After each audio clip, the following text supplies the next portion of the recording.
What's going on YouTube? It's your boy BGC, aka Bxndzgocrazy. Welcome back to another reaction, man. As you can see what I got for y'all today. Trusted cop walked to her home, and what he did next was pure evil, man. Make sure you hit this like button, subscribe if you're new. We're on the road to not five. I wish it was 1,000 subscribers, man. You already know what to do, man. But hey, without further ado, let's get right into this one. July 26th, 2022, 9:46 p.m. A surveillance camera at a community center in Georgia captured a seemingly ordinary moment. Okay. A 16-year-old girl standing and talking to a man in a police uniform just a few hundred feet from her home. She had no idea she was being watched. I guess. And she had no idea that this grainy footage would become the last confirmed sighting of her alive. What happened in the next few minutes would shatter a... See, it's just a little bit odd, but I mean, I guess she probably trusted him just because it was a cop, but that's how he just got her into that car, bro. Like, I ain't gonna lie, if it's not your police V, I'm not getting in that shit, folks. Do not get in that shit, bro. It's his regular car. Nigga just throwing his uniform trying to do some weird shit, probably. Family, expose a dangerous predator hiding behind a police badge, and prove that sometimes the very people who swore to protect us are the ones we should fear the most. Because the person who abducted Susanna that night wasn't a stranger lurking in the shadows. He was someone the community trusted, someone who patrolled their streets, someone in uniform with a legally carried gun. This is the story of how a police officer became a killer, and how a family's worst nightmare became a community's shocking reality. That's so crazy to me, Earlier that day, Susanna Morales had done what any 16-year-old would do on a summer evening. She'd told her mother she was going to visit one friend, then changed plans and went to see another. Instead, perfectly normal teenage behavior that would later take on tragic significance. The young girl with the bright smile and love for singing had spent the evening at Sterling Glen Apartments, a complex in Norcross, Georgia, just outside. Awaken to a world of wonder in Final Fantasy XIV Online. Atlanta. Susanna was the baby of her family, adored by everyone who knew her. She spent hours practicing makeup tutorials in her room, had recently picked up the ukulele, and filled the house with her singing voice. Her mother would later describe... That was too local. What the fuck? I was not expecting him to say Georgia, bro. I'm like, what the fuck? Georgia? Damn, that's rest in peace. Recently picked up the ukulele and filled the house with her singing voice. Her mother would later describe how Susanna's music made their home feel alive with joy. That Tuesday evening seemed no different from countless others. Around 10 p.m., Susanna began her walk home, a short trek of maybe half a mile along roads she knew well. Nice is so dangerous for females, man. That's bro. Nice is really dangerous for anybody, but you a female, bro. You just... Predators just got you high on that list, bro. Unless you a kid, probably, where they probably think it's easier, whatever. Females are gonna be easier to take than a nigga fighting back, bro. So y'all, I hope y'all got some type of defense: pocket knife, taser, pepper spray, pole. I hope y'all really got that gun. But you know what I'm saying, some people don't like guns, so hopefully you got some type of self-defense. Equipped with the Life 360 tracking application, showed her location in real time to family members who wanted to keep her safe. But safety was about to become an illusion.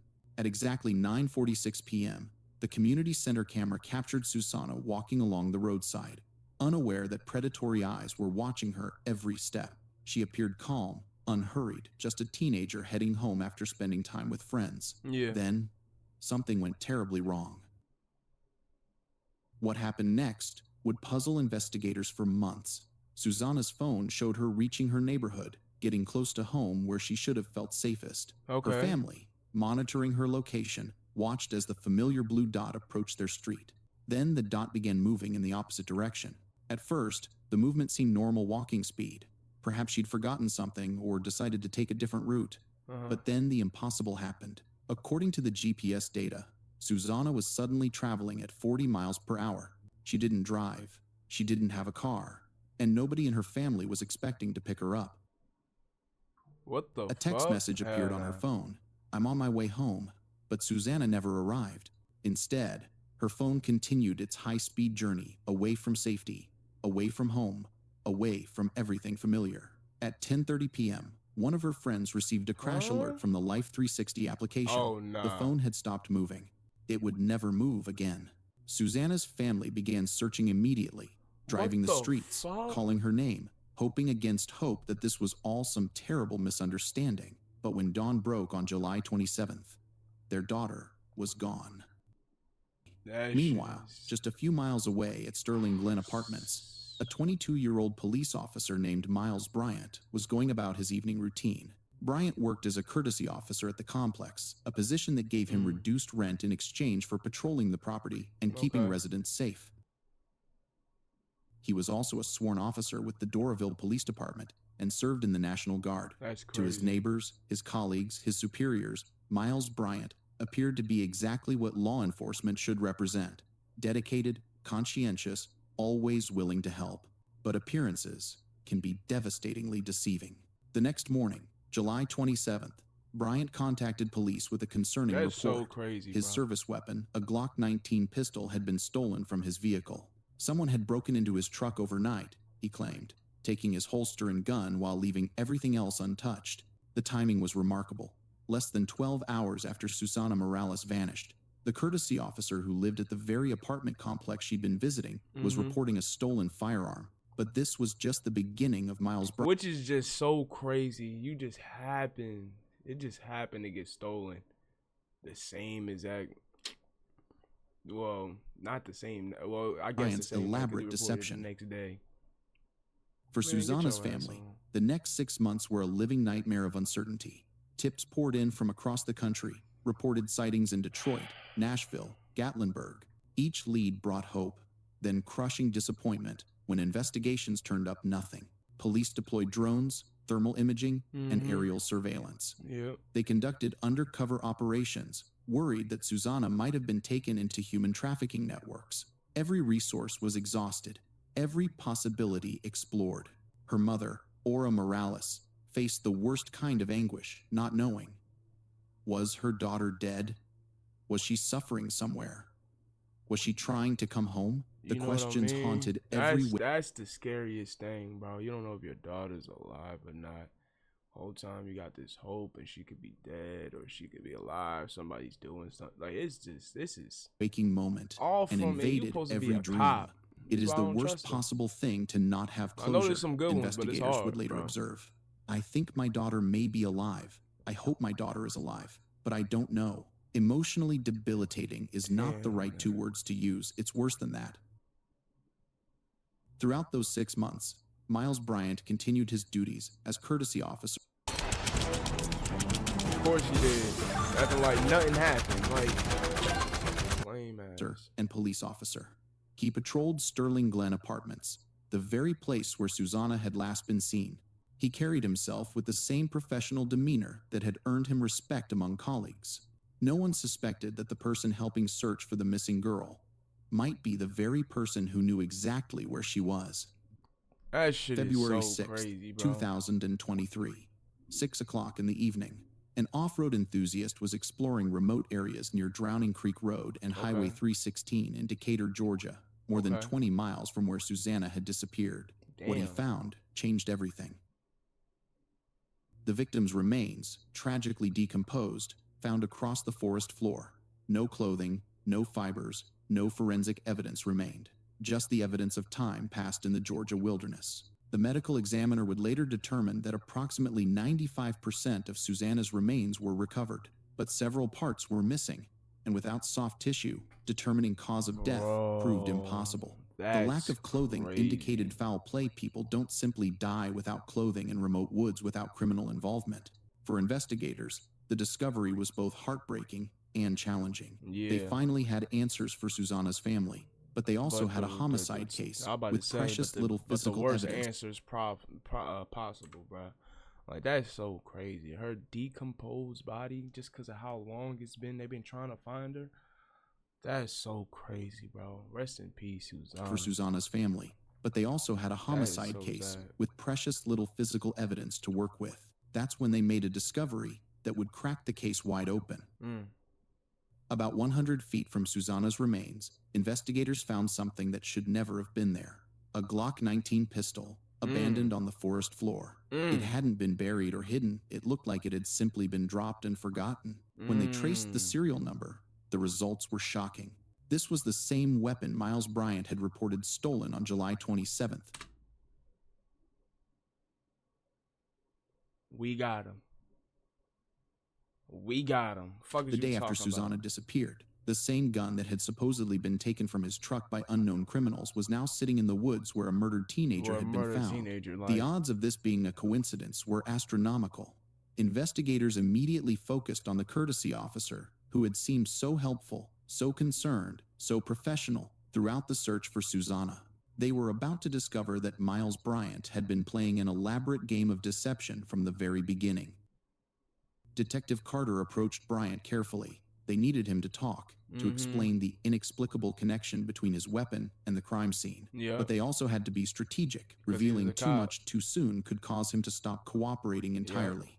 Bryant agreed to come to the station for what he believed was a routine interview about his role as courtesy officer. He had no idea that investigators had already begun unraveling his carefully constructed lies. Wow. We're literally talking to everyone here, Detective Carter explained casually. We're just trying to document everything. We got no leads, man. Hopefully with your being in the know, with everything going on with the complex, we can maybe put some pieces together. Bryant played his part perfectly at first, suggesting various theories about who might have taken Susanna. He pointed to gang members, transients, suspicious characters who frequented the apartment complex. He seemed eager to help, concerned about the missing girl, frustrated by the lack of progress in the case. But investigators were watching for something else entirely. These niggas be so like, how sick do you gotta be knowing the whole time in the back of your head, you know you did this, and you just like, yeah, I hope she get found. I hope we find the kill. Nigga, it's you. Like, I really don't be understanding what they be thinking. When Bryant shifted from helpful witness to desperate suspect. While Bryant maintained his facade of innocence, Detective Carter was methodically analyzing phone records that would ultimately destroy every lie the officer had told. Bryant carried 2 phones, his personal device, and a work phone issued by the Doraville Police Department. Both phones created digital footprints that could be tracked through cell tower data, painting a precise picture of his movements on the night Susanna disappeared. About to find and track that phone, nigga. Track that personal. Fuck that work phone. He probably left that work phone. Investigators found was devastating to Bryant's claims of innocence. Between 1 and 2 a.m. on July 27th, just hours after Susanna vanished, Bryant's phones were actively making calls from cell towers located near Highway 316 in Decatur, the same stretch of woods where Susanna's body would be discovered 6 months later. Bryant had told investigators he spent that night driving around after arguing with his girlfriend, never mentioning any trip to remote woods 20 miles away. Crazy. But the phone records didn't lie. His device was in the exact location where a murdered girl's remains would later be found. When confronted with this evidence, Bryant's carefully maintained composure began to crack. Listen to me, Detective Carter said, his voice steady but firm. Your device was the only one out there. She went missing. She died there. Your gun is there. Your phone is there. Your phone is there, your gun is there, but you not there, nigga. Make that shit make sense, my nigga. Make that shit make sense. It don't make sense. It doesn't. You're caught. You're done for. This is your moment to talk about it. For the first time, Miles Bryant looked genuinely rattled. What'd he say? He said, maybe you are a monster? Maybe you are a monster. Yeah, indeed. First time, Miles Bryant looked genuinely rattled. The helpful courtesy officer facade dropped away, revealing something much darker underneath. This is terrible, he whispered. Maybe we're a monster. Oh, hell no. Prove it wrong. But the evidence was overwhelming. Bryant's own digital footprint had placed him at the crime scene. His weapon was found near the victim's remains. His story about the stolen gun fell apart under scrutiny. Most damning of all, investigators discovered that Bryant had lied about never having seen Susanna before. Witness testimony revealed that he had actually approached Susanna and her friends previously, offering them rides in his black truck encounters he had steadfastly denied during questioning. If I killed somebody, I would know that, Bryant protested.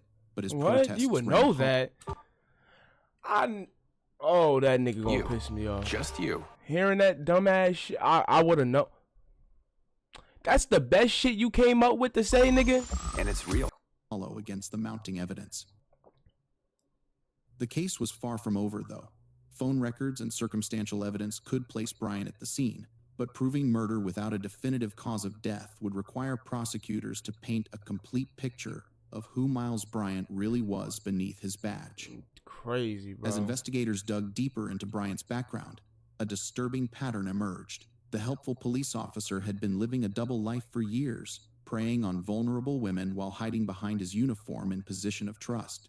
Dating back to 2018, Bryant had begun burglarizing homes belonging to his high school classmates, specifically targeting young women. He would steal private items, personal belongings, anything that satisfied his twisted compulsions. Even after Susanna's murder, his behavior escalated. Surveillance footage showed him attempting to break into a young woman's apartment while wearing his National Guard fatigues, trying to force open her door despite her obvious fear and resistance. What? During searches of his digital devices, You's a buster weird ass nigga. Like you're like the high level weird, bro. Like you're really like up there. Like what? Investigators found evidence that he had been using women's phones to send illicit content to himself, a violation of privacy that revealed his predatory mindset. The evidence painted a picture of someone who had been building toward violence for years. Someone who used his authority and access to target victims, who trusted his badge. But would a jury believe that this decorated officer, this National Guard member with commendations and positive performance reviews, was capable of kidnapping and murder? June 5th, 2024. Almost 2 years after Susana Morales was taken from her family, Miles Bryant faced a jury of his peers in a She would have been 18 right now, nigga. Well, no, this is 2026. This happened in 2022. But in this year, she would have been 20 right now. Right? Is my math mathing? Because you said that happened in 2022, 2020. Yeah. She would have been 20 years old right now, bro. Just hitting 20. Still, I couldn't imagine if my shit ended at 16, bro. I'm 21. I'm 21, my nigga. She would have been 20. My sister's age. My sister's literally 20 right now. Like, nigga. Like, that's crazy, bro. Like, rest in peace. I hope the family doing good, man. He was supposed to serve and protect, the prosecutor told jurors during opening arguments. He is one of the people that we should trust to enforce the law. Somebody we should hold to a higher standard. But he didn't do any of those things. Instead, he abused the law. And he used his badge, and he used his position to satisfy his own predatory impulses. The prosecution's case was built on circumstantial evidence, but it was overwhelming in its totality. Phone records placed Bryant at the crime scene. His weapon was found near the victim's remains. Witness testimony proved he had lied about never encountering Susanna before. Most powerfully, they presented evidence of his pattern of predatory behavior, the burglaries, the attempted break-ins, the escalating violence that had culminated in murder. He is a cop who turned into a killer, prosecutors argued. The defense faced an uphill battle. Their strategy focused on the lack of direct physical evidence. No DNA linking Bryant to Susanna. No definitive cause of death. No eyewitness to the actual crime. Yeah. You don't have to like my client, defense attorney admitted to jurors. And in fact, at the conclusion of this trial, you're going to think that he is the most callous, uncaring coward that you have ever seen. However, he is not guilty. They suggested alternative theories. Perhaps Susanna had overdosed. Perhaps she had been killed by someone else who coincidentally dumped her body near Bryant's gun. But these theories lacked evidence and credibility. The defense also attempted to portray Susanna as a troubled teenager who might have put herself in dangerous situations. But her friends and family testified that she was a normal 16-year-old who had been safely walking home from a routine visit with friends. After just 2 hours of deliberation, the jury returned with their verdict. Count 1, malice murder. We, the jury, find the defendant guilty. Count 2, felony murder. We, the jury, find the defendant guilty. Kidnapping. We, the jury, find the defendant guilty. Miles Bryant was sentenced to life in prison without the possibility of parole. The jury had seen through his lies and recognized him for what he truly was, a predator who had used his badge as a hunting license. For Susanna's family, the verdict brought some measure of justice. That was. He said use his badge as a hunting license. God damn.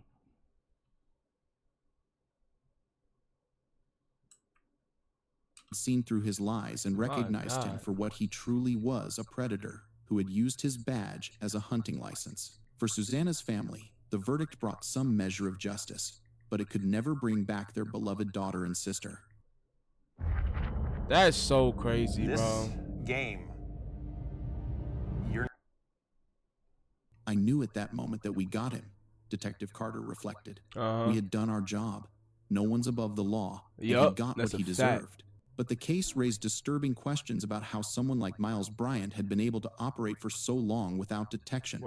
How had his department missed the warning signs? How had the apartment complex failed to properly screen their courtesy officer? Susanna's family has filed a civil lawsuit against Sterling Glen Apartments, arguing that they should have conducted more thorough background checks. And the fact that he was on camera twisting knobs, his face was in that bitch.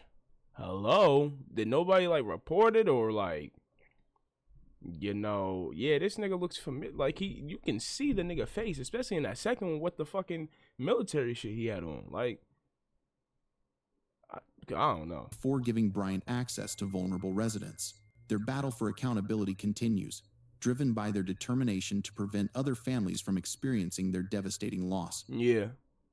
The murder of Susana Morales exposed uncomfortable truths about predators who hide behind positions of authority. Miles Bryant wasn't some shadowy stranger lurking in alleys. He was someone the community trusted, someone who wore a uniform and carried a badge, someone who had sworn an oath to protect and serve. His crimes remind us that evil can wear any face, carry any credentials, and hide behind any institution. The very qualities that should make someone trustworthy: authority, access, community respect, can become weapons in the hands of those who abuse them. For law enforcement agencies, Bryant's case serves as a stark reminder of the importance of thorough background checks, ongoing psychological evaluation, and vigilant supervision of officers. One bad actor doesn't just destroy lives, they undermine public trust in all the good officers who genuinely serve their communities with honor. Detective Carter, who led the investigation, reflected on the broader implications. Just like any profession, you could run into having a bad egg. As a law enforcement officer, your job is to protect others who cannot be protected. This is a very sad case, apparently, of an officer who was not doing it for the right reasons. The investigation also highlighted the crucial role of modern technology in solving crimes. Without cell phone tracking data, without surveillance cameras, without digital forensics, Miles Bryant might never have been caught. But technology alone wasn't enough. It took dedicated investigators who refused to accept easy answers and kept pushing for the truth. Number 14. Perhaps the most remarkable aspect of this tragic case is the courage shown by Susanna's family throughout their ordeal. During the trial, her mother Aura and sister Jasmine testified about their loss, sharing their pain with a courtroom full of strangers in hopes of securing justice. When asked how long she had waited for news about her daughter, Aura Morales answered in a voice breaking with emotion, "Almost 7 months." Asked what went through her mind when she heard Susanna's body had been found, she replied through tears, "I did not want that news. I was waiting for her, and I'm still waiting for her." Their strength in the face of unimaginable loss inspired investigators to work tirelessly on the case. Detective Carter admitted that having a daughter the same age as Susanna made the investigation deeply personal for him, driving him to pursue every lead and examine every piece of evidence. The case also demonstrated the vital importance of community involvement in solving crimes. The off-road enthusiast who discovered Susanna's remains, the witnesses who remembered Bryant's suspicious behavior, the technology that preserved digital evidence, all contributed to building a case that brought a killer to justice. Miles Bryant will spend the rest of his life in prison, removed from society where he can never harm another innocent person. But his crimes continue to reverberate through the lives he shattered Susanna's family, who will never be whole again. Like, look at that shit. You telling me that you... Come on, fellow officers who must work to rebuild trust he helped destroy. It ain't hella clear, but like, nigga, you can the person they trusted to keep them safe look just like is this actually their greatest threat. Susana Morales should be alive today, pursuing her dreams, making music, 20 years bringing old, joy to her family. Doing whatever she wanted to Instead, do. she became a victim of someone who perverted everything his badge was supposed to represent. Her memory deserves better than that. It deserves a commitment to ensuring that those entrusted with our safety are worthy of that trust. The case reminds us that in our modern world, Predators don't always lurk in obvious places. Nope. They can be the courtesy officer patrolling your apartment complex, They the could be a helpful friendly authority figure neighborhood. offering assistance, the neighborhood uniformed professional person. you're taught to trust. Recognizing this reality isn't about becoming paranoid or suspicious of all authority. It's about remaining vigilant and teaching our children to trust their instincts, even when someone appears trustworthy.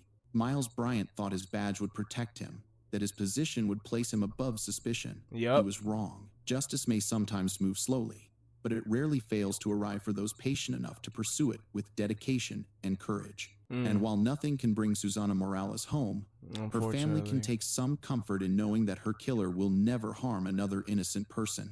In the end, that may be the most fitting tribute to a young woman whose life was cut tragically short, ensuring that her death helped prevent other families from experiencing the same devastating loss. Yeah, man.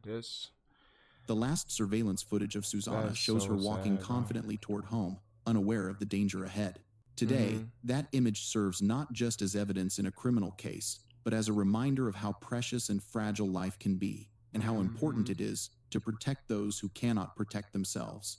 Miles Bryant failed in that most fundamental duty. He chose predation over protection, personal gratification over public service. His conviction ensures he will pay the ultimate price for that choice, spending the rest of his life behind the same kind of bars he once put others behind. Justice for Susana. Throw him in that cell. He done personally put niggas behind there with. Nigga, throw him in there. Throw him in there with some niggas. Oh, yeah, you that cop, ain't you? Oh, yeah, Morales you about to... has been served, but her memory lives on a bright light, extinguished too soon, but never forgotten by those who loved her, or by the investigators who fought to bring her killer to justice. That's a fact. That's a fact, man. That shit is... You have to be one sick-ass individual to really be a cop, and then this is what you trying to do. And he unalived her. Rest in peace to her. And then you were also trying to break into your classmates' homes and all types of... Bro, what was you on, nigga? Had to get your ass up off the streets, nigga. What? Hey, man, I hope y'all enjoyed this reaction. It's your boy BGC, aka Bxndzgocrazy. You got any other news you want me to react to in the cover, man? Just let me know in the comments, man. But I'm gonna I'm gonna catch y'all on the next one. Jesus, gang.